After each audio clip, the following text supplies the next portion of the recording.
Hi, I'm Beth Cecil. Welcome to Wellness Wednesday. I'm here at the Health Park in the kitchen today, and we are cooking up some whole grains. As you may remember, it's National Nutrition Month, and we have been talking about My Plate. We are focusing on the grain section today with the goal making 1/4 of your plate full of grains. My real focus, though, is going to be whole grains. We've heard of them, we've talked about them. We're going to look at how you identify a whole grain, what are some of the benefits, how much do you need each day, and then how we can eat more in our diet. So I'm going to start by telling you what a whole grain is. You can identify them, not necessarily by the color. We used to always think whole grains were brown. You may have heard words like multigrain, wheat, but it's got to say whole. So the whole grain is not processed, and all of those nutrients that are found in whole grains are found in that whole kernel. And good examples are whole wheat bread. You're always looking for the word whole. Brown rice, wild rice are great examples. Actually, one of my very favorites is popcorn.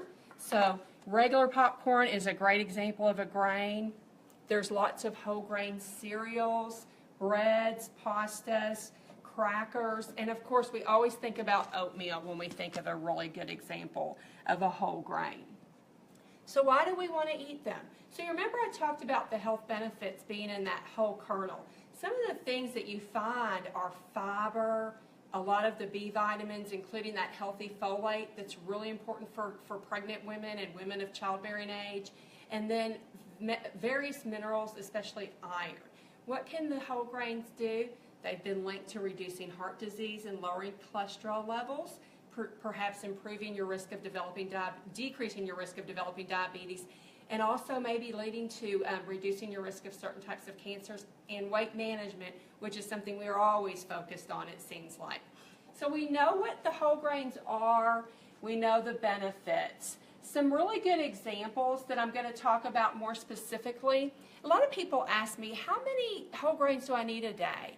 And the answer is, if you're eating grains, which we are, make half your grains whole grains. So most of us eat 5 to 6 servings of grain a day, so that would make about three servings a day.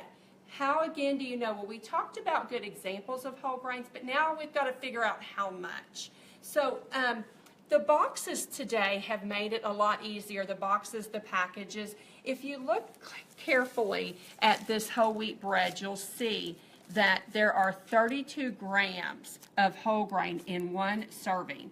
And if you'll look at the back of the bag, you'll see that that is 2 pieces of bread. So a 1 ounce whole grain serving is 16 grams of whole grain. That's kind of confusing, so I'll say it again. A 1 ounce whole grain serving equals 16 grams of whole grain. Again, the packages make it really easy. Let me show you this cereal. You can see here that one serving has actually got 41 grams. So you've almost met your entire 3 serving, 48 gram a day with just that serving of cereal. You can eat 4 Triscuits, 4 wheat crackers to get a serving. You can have 2/3 of a cup of cereal, of Cheerios, and that is actually not even a full 1 cup serving. It only takes 1/3 of a cup of the Wheat Chex, which we just looked at, to get that whole grain 1 serving. It would also take about 3 cups of popcorn or a 1/2 cup of oatmeal. So those are all great examples of those whole grains, and they're so super easy to include into our diet. So how can we eat more? It doesn't mean you're going to have to add food. It just means making some really simple substitutions. Again, you can substitute brown rice for white rice. If you're making pasta, incorporate some whole wheat pasta in place of the white pasta. For snacking, do some whole grain crackers, eat some popcorn. Don't forget your oatmeal for breakfast, and even oatmeal and dinner, like including that in meatloaf. Having some barley soup, because barley is another great whole grain that I forgot to mention. And the last thing I want to talk about today is one of my favorite whole grains, and one that's really become popular. I've heard it called lots of things, but it's actually pronounced quinoa. Quinoa. This is an ancient grain that has multiple nutritional benefits. It is not only a whole grain, but it also has all those vitamins, lots and lots of fiber, and it is a complete protein. So that makes it a really unique grain, but also very beneficial. So what do you do with this? I'm going to show you.